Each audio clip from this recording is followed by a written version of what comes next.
that blank is justification. You're trying to justify. That's what an apology is. You're justifying your position on something. Therefore, to apologize simply means to explain. It's just an explanation. To apologize simply means to explain your reasoning for coming to whatever conclusions are in question. Originally, an apology had absolutely nothing. Put nothing in that blank. How do you put nothing in that blank? Nothing to do with having done wrong or need to say that you are sorry. In fact, it's the opposite. Since an apology is an explanation, we're back to the idea of explaining. An apology is an explanation justifying why you believe what you believe. So let's talk about this for a little bit. When I first heard of Christian apologetics, I immediately felt bad because I thought somebody wants to say they're sorry for being a Christian, because that's how I'd always used the word apology up until that point. That's what an apology is. It's saying, I'm sorry, I did something wrong. But that's not the original meaning of the word apology. The original meaning meant to explain, to justify. So that's what apologetics is. Sometimes you'll see it called Christian evidences. And that's another good thing to call it, because we are looking at those things that explain or that are evidence for Christianity, for belief in there being a God in the first place, and that the God of the Bible is the true and living God and the only God, and that the Bible is his word, and that he created everything as he said in Genesis chapters 1 and 2. All of these things are involved in apologetics. So let's look at the third paragraph. Apologetics is an excellent tool to show how rational it is to believe in God. Belief in God is a rational thing. It's not irrational. A lot of folks will accuse Christians of being irrational. Oh, you believe in the... And somebody must have said this, and then other people just cabbage onto it. The flying spaghetti monster in the sky. Anybody ever heard that? Okay, that's what's thrown around these days. And so when you hear that, you know that's just somebody who's heard somebody else say it. It's not based on any real research. It's kind of like when somebody says, oh, the Bible's been rewritten so many times. You know when you hear someone say that they know absolutely nothing. They have done absolutely zero research on how we have come to have the Bible today. They're just parroting, repeating, as a parrot does, what somebody else has said. They've heard that. They like that, and so they just say it. Oh, the Bible's been rewritten so many times you can't trust what it says. That's so patently false. It's ridiculous. But sometimes that's what folks do. And we need to guard ourselves against doing the same thing. Just repeating something because somebody else said it was so. One of the things that has frustrated me being a preacher is somebody coming to me and saying, hey, my friend said so-and-so. What do we believe about that? And I say, well, I don't know. What do you believe about it? Because it's like there's some kind of a book that says, here's everything we believe. Well, there is. Guess what that book is? It's called the Bible. But you don't find out what you believe by asking somebody else to tell you. Tell me what I believe. Now, if they were to ask me, now this is what my friend said, what does the Bible say about that? Well, that's a completely different question. But to ask, what do we believe, is an admission that you don't know and you want somebody to tell you what to believe. And that's the wrong way to go about this. Seeking out God is a very personal thing and should be done on a personal level. We learn from each other, but your faith has to be your own. All right, let's see. Apologetics is an excellent tool to show how rational it is to believe in God, that the Bible is his word, and that that what the Bible tells us is true. What the Bible tells us is true. Another word would be accurate. And I didn't put it in the worksheet, but you might make a note. It's always accurate in its context. in its context. Some people will point at passages, pull them out of context. Oh, the Bible says this. Jesus said, cut off your right hand or pluck out your eye. No, it's accurate in its context. Always read things in their context. Still in that third paragraph, apologetics must be valuable because the Holy Spirit sprinkled apologies throughout God's Word. Here are a few examples. And then there's a quick little note there. The double F simply means in following verses. Psalm 19, verse 1 and following. The heavens are telling of the glory of God, and their expanse is declaring the work of his hands. David is telling the reader to, what would you put there? To examine the heavens, to study the environment, to learn lessons about our Creator that may not be taught with the written word. What does that mean? Lessons about our Creator that may not be taught with the written word. I'm sorry? Oh, by the way, do we have somebody to carry the microphones in here this morning? We need a volunteer because Phil is teaching class. If somebody wants to go get Phil and pull him out of his class and bring him over here, but we need somebody to run back and forth with the microphone. So who had a comment that needs the microphone? How great, how awesome, how indecipherable is his ability. How can you appropriately describe a sunset with words? Describing it can be done, but the description will not have the same impact as just standing there with your jaw agape, looking, going, wow. And how many times, I'll just ask, I know this is a subjective question, but how many times have you looked at a sunset or a sunrise and wondered to yourself, how can people say there is no God? And then you think about how regular it is. Every morning, sun comes up. Actually, the sun doesn't come up, the earth rolls. But as I have said before, it's not nearly as romantic to say, did you see that earth roll this morning? And it's another thing to consider that the sun is rising all the time. It's just moving over the surface of the earth. And the sun is setting on the opposite side of the earth all the time. The sun is setting, the sun is rising constantly. It's been doing that, we know, for 6,000 years. And it's just as regular as it could be. How is that regulated by nature? It would seem, it's rational to believe, it's regulated by something greater than nature, and so many other things like that. So we're talking about looking at the heavens and the expanse, the firmament, examining and studying these things to learn about our Creator. Psalm 139, verse 14 and following. I'll give thanks to you, for I am fearfully and wonderfully made. Wonderful are your works, and my soul knows it very well. Just a portion, just one verse out of this text. The reader is being told to simply look at your own body. Look at your body, to be amazed at how intricately and expertly you have been formed. You can see, move. What else can you do? This is the real getter right here. You can think. You can think. You can ponder. You can wonder. You can imagine. Animals don't do that.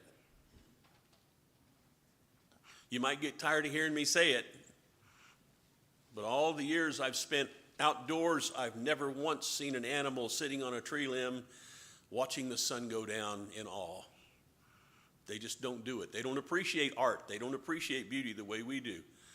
They don't think about things. An animal will find another dead animal. I think I told you this story. There were 5 or 6 turkeys, and I shot the last one with my bow, and she fell off into a dry creek bed and shook, and she was gone. And 3 of her turkey friends came back and looked at her, kind of like to say, "Hey, Frida, aren't you coming?" "Well, okay, let's go." And they just, no mourning, no ringing of the wings. Nobody said any words over her. They just went on. They're animals. That's what animals do.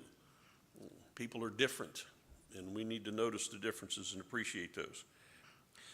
You can see, move, think, and feel with your body and your emotions. You are the most complex creation in the universe, and God made you. There is nothing accidental about your design or your existence, as evolution would have us to believe. You are here on, what would you put in that blank? You're here on purpose. You're here on purpose. Nothing accidental about you. Now, what might people who do not believe in God say about these statements about the physical body and purpose and design and all that? I'm sorry? Free will, okay, yeah, we've got free will. That's a great argument for the existence of God, because we can make decisions. And in making decisions, we come to conclusions that we think are morally right or morally wrong. But how can anything be morally right or morally wrong if there is no God? You can only choose what's right or what's wrong morally based on there being some kind of a law, and in order for there to be a law, there has to be a lawgiver. And so we've got that. But a lot of folks, when you talk about this, they'll say, well, things aren't perfect, though. People get cancer, and people die, and children get diseases, and your body doesn't always do what it's supposed to do. Do you have an apology for that? Sin. That's exactly it. It goes right back to Genesis chapter 3. And it's amazing when we've got questions about why things are the way they are in life, there's always something in the Bible that will help us to understand it. An explanation, if you will. An apology, if you will. There is an explanation in Genesis chapter 3 that sin entered into the world and humankind fell. And not only did humankind fall, the entire creation fell. What is it that Paul writes in Romans chapter 8? Let's go there. Romans chapter 8, because this argument for design is a very powerful argument, but some will say, well, it's poorly designed because of all the trouble there is in the world, and that things don't always work right, and there are asteroids banging into planets and meteorites falling down to the earth. Do you know the difference between a meteor and a meteorite? A meteorite comes right on down. That's how I remember it. You pick your own way, but that's how I do it. Romans chapter 8, verse 18, Paul says, I consider that the sufferings of this present time are not worthy to be compared with the glory that's to be revealed in us. The anxious longing of the creation. The anxious longing of what? Of the creation. He speaks as if to personify the created universe. The anxious longing of the creation waits eagerly for the revealing of the sons of God. For the creation was subjected to futility, not willingly, but because of him who subjected it, in hope that the creation itself also will be set free from its slavery to corruption into the freedom of the glory of the children of God. For we know that the whole creation, what's it doing? It's groaning. The whole creation groans and suffers the pains of childbirth together until now. And not only this, but also we ourselves, having the first fruits of the Spirit, even we ourselves groan within ourselves, waiting eagerly for our adoption as sons, the redemption of our body. If you don't understand that, just watch the news. And when you see what's happening in the news, what's being reported is happening in our state, in our localities, in our country, in the world, you will groan, and it's groan worthy. The creation is fallen, and God is trying to bring us back to him. All right, Romans chapter 1, verse 20. Since the creation of this world, the invisible attributes of his eternal power and divine nature have been clearly seen, being understood through what has been made, so that they are without excuse. In other words, atheism has no foundation in logic or reason, as the evidence against it abounds all around us. God's eternal power and divine nature are clearly seen, being expressed in all we see. Everything we see tells us that there is a creator, and when you think about it, you can't get away from the idea that he is eternal. The universe exists. How does it exist? There's no explanation for the existence of the universe within the universe. I know you hear theories and you hear ideas, but that's all those things are. They're just ideas and theories, what people think might have happened. But science doesn't back any of that up in reality.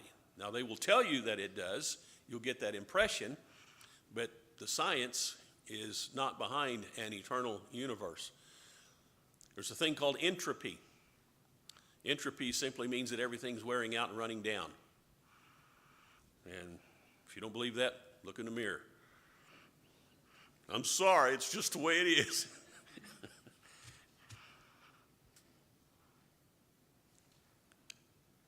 Hebrews chapter 3. By the way, just to remind you what we're doing, we're looking at explanations that God has put into the scriptures that we would call perhaps apologies or evidences. He's just drawing them out, making them clear for us. Hebrews chapter 3, verses 3 through 4. For he has been counted worthy of more glory than Moses by just so much as the builder of the house has more honor than the house. For every house is built by someone, but the builder of all things is God. Now, the topic here is not apologetics in Hebrews chapter 3. But he touches on apologetics to make his point.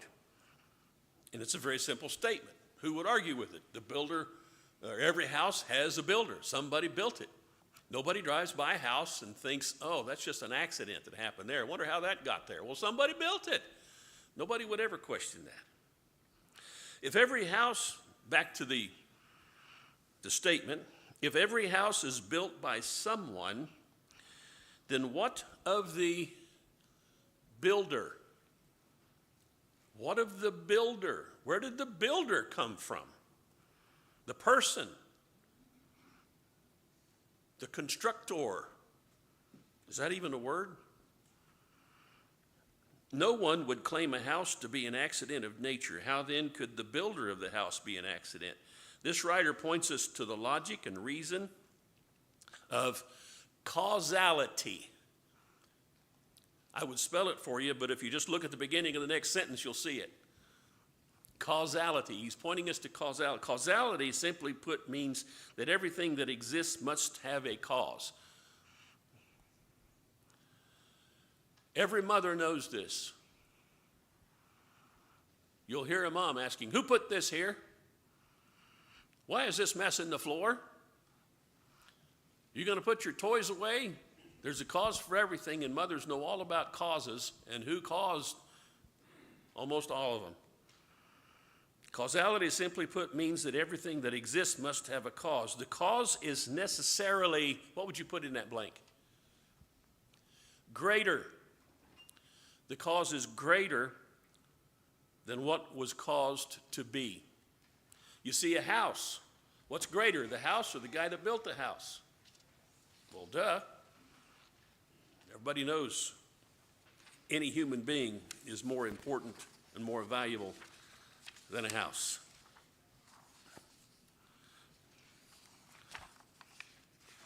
All right, back page. We're actually to the back page.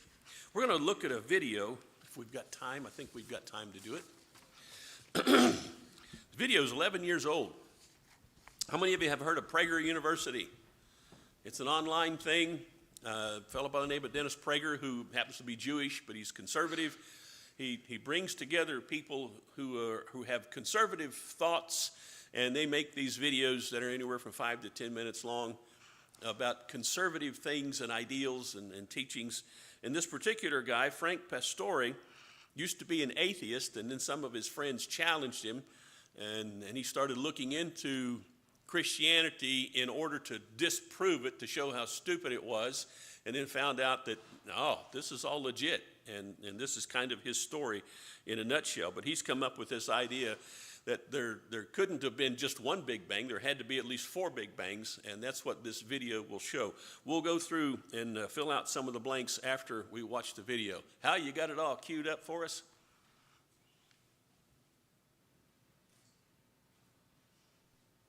You know, for 27 years, I was an atheist. I thought anyone who believed in a God or gods was, well, stupid or uneducated, naive, gullible, or just into the gig for money, sex, and power. I mean, after all, everyone knows that religion is just a psychological crutch for intellectual weaklings, right?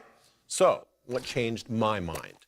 Well, look, I tell the whole story in my book, Shattered, but for our purposes here on Prager University, I was simply challenged by my Christian teammates on the Cincinnati Reds to read some religious books, critique them, and then share with the guys where the authors were wrong and why atheism is the only real and true outlook for anyone not deceived by fantasy, fiction, or mythology. I mean, for someone who wants to base their beliefs and values upon evidence and argument, not emotion and tradition. Now look, simply put, I set out to disprove theism, which I didn't think would take very long. But I ran into some difficulties along the way. Difficulties like Aristotle, Augustine, Aquinas. I mean, in simple terms, I was confronted with the awareness that there are really 4 Big Bangs that have to be accounted for, not just one. I had never really even considered that before. I mean, we're all familiar with the first Big Bang, right? It's usually the answer given to the question, why is there something rather than nothing? It's the idea that there was nothing, it popped, and boom, there's something. I mean, that time, matter, and space all came into existence in some great cosmological flash about 16 billion years ago. There was no gradual development, no transitional forms, just a binary flip, a metaphysical, now you don't see it, and now you do. Fine, I want to follow the evidence wherever it leads. However, astrophysicists tell us that this first Big Bang yielded only a handful of fundamental elements, and that it would take billions and billions of years for the nuclear furnaces of trillions of stars to yield the 118 elements in the periodic table. But the first theoretical cosmological Big Bang, well, it only yields matter and energy. It doesn't even begin to address the origin of life. So, how do you get life from non-life? How did abiogenesis occur? I mean, the notion that something can come from nothing. Where's the evidence? Well, you're going to need another something from nothing leap of faith, some kind of biological second Big Bang. For all the mind-blowing advancements we've made in physics, biology, and chemistry in just the past 100 years, we're still no closer to making it happen. We don't have a clue. The closer we look, the wider the chasm. I mean, sure, we've learned a lot about how to manipulate life forms, how to add and subtract DNA material, even map the human genome, but we have no idea how to literally create life from dead stuff. Now look, at this point, we still only have physics, chemistry, and some basic biology, or matter, energy, and simple life, if you will, but we still don't have a way to account for the great diversity of life forms. I mean, the huge differences between bacteria, plants, and animals. Nor do we have a way to account for the differences between man and animal. We still don't have an anthropology at this point. So we're going to need a kind of anthropological third Big Bang to account for all this, which of course is what Darwin was after in his Descent of Man thesis. Now look, Darwin answered a lot of questions, but he could never answer the core question. How did evolution begin? But hey, we're still not done describing the world that is all around us. A final Big Bang is going to be required to explain how a mechanistic animal brain can become a self-reflective human mind. Even the lowest life forms have brains and central nervous systems. I mean, how does something like that become the mind of a Michelangelo, a Shakespeare, a Beethoven? Come on, animals don't do art and they don't appreciate beauty. But the problem is even more basic than that. How do you account for free will and introspection, let alone man's pressing existential drive to ask why? Well, we're going to need some kind of psychological fourth Big Bang to account for man's moral and aesthetic sense, in his search for meaning, significance, and purpose. and of course his appreciation for the true, the good, and the beautiful. And again, you must understand these problems require bangs. I mean, sudden binary pops into existence, since there's no evidence for any gradual development in any of these. So I, like you, have a choice. It's either faith in these four big bangs of somethings from nothings to account for what we see all around us, or faith in some kind of creator God behind it all. So, next time someone asks you, hey, what about the Big Bang? Make sure you ask them, which one?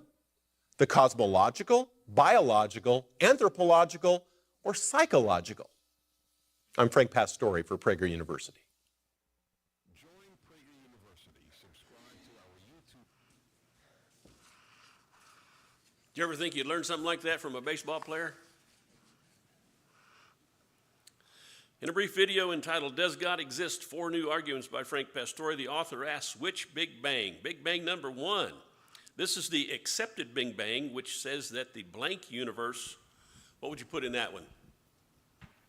Physical, the physical universe. There is a physical universe. It's our planet and our solar system with all the planets and the sun, but it's also the galaxy we're in. How many galaxies are there in the universe? Billions. Billions. It's unbelievable.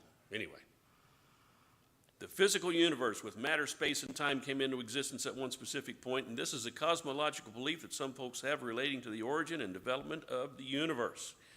And then there's a note.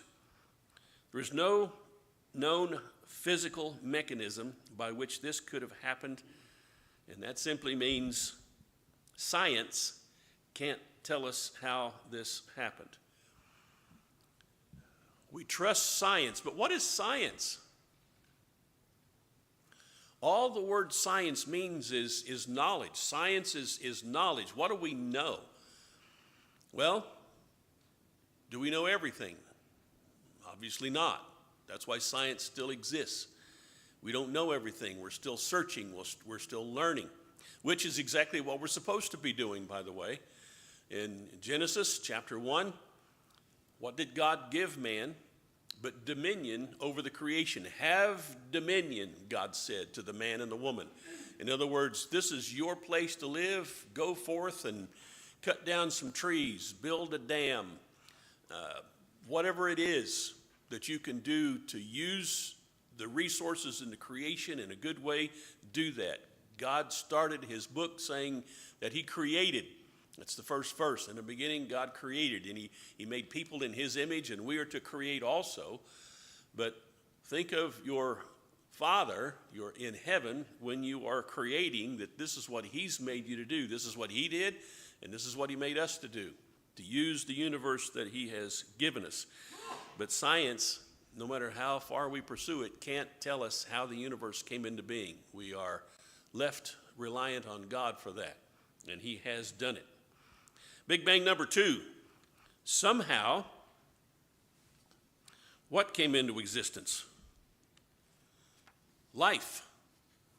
Life came into existence. How'd that happen?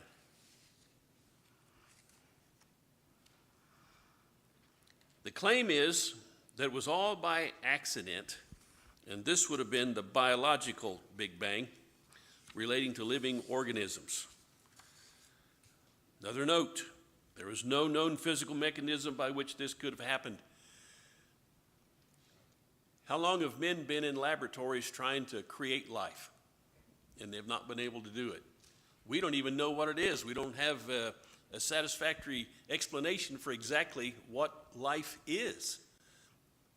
What's the song we sing? It says, God holds the germ within his hand. And he's not talking about the germ like you think of, oh, there's germs everywhere. No, he's talking about the germ of life, how a seed can germinate and become something that is alive. It has that power in it. Where does that come from? We don't know. Seeds all over the place. We cut into them, we look at them, we watch them, we see what they do. We still can't figure out what is life. But some folks think it happened by accident. And that just doesn't seem to make sense. Big Bang number 3. This would be when humans came into existence, as they are distinguished from plants and animals. We would call this the anthropological Big Bang, relating to the study of humankind. Guess what the note says under that? There is no known physical mechanism by which this could have happened. By the way, I don't know if you caught it, but apparently Frank Pastore still believes in evolution to some degree. I don't. I believe the biblical record tells us exactly how it happened. God took dirt and he formed a man from the dirt, breathed into his nostrils the breath of life. There was no progression from any lower life form up into humanity.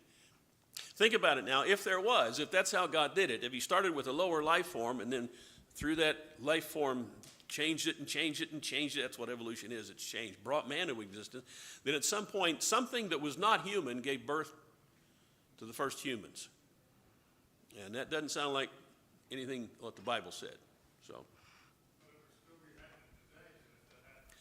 it seems like it would still be happening today, doesn't it? Yeah. Good point. Big Bang number 4. The human what came into existence? The mind. The human mind came into existence. We are sentient, self-reflective beings as opposed to animals. So the 4th is the psychological Big Bang, related to the mental and emotional state of a person. Guess what the note says? No explanation for that. How do you explain the fact that you're conscious? How do you explain the fact that you can think, you can have ideas, you can hold ideas, and you can remember things? And isn't that the saddest thing that can happen to us, is when we get to the point where we get dementia, we get Alzheimer's, we get the disease that relieves us of our memory, and because we no longer have our memory, our identity goes along with that. Have I been standing close enough to this that you could hear me? All right. Sometimes it sounds a little different down here. But the human mind cannot be explained. Consciousness cannot be explained. It's amazing, it's astounding, but I'm glad we've got them, aren't you? God had already said that, bro. That's just a funny way for me to say because of what's coming next. In 1862, a fellow by the name of Herbert Spencer, in a work entitled First Principles, identified time, force, action, space, and matter as ultimate scientific ideas. He referred to these as the 5 manifestations of natural phenomena. Long before Mr. Spencer, God told Moses to write down this. In the beginning, what would that be in Mr. Spencer's term? That's time. In the beginning, time. God, what would that be? There's your force. Created, what's that? That's action. The heavens, space, and the earth. That's matter. Isn't that amazing? Mr. Spencer was onto a profound discovery. The only issue was it had been written down thousands of years before. Apparently just missed it.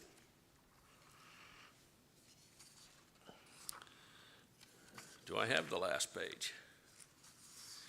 Oh, that is the last page. All right. There was more. What happened to the more? Oh, well.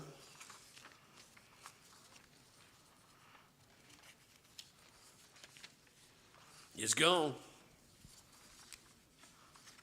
All right.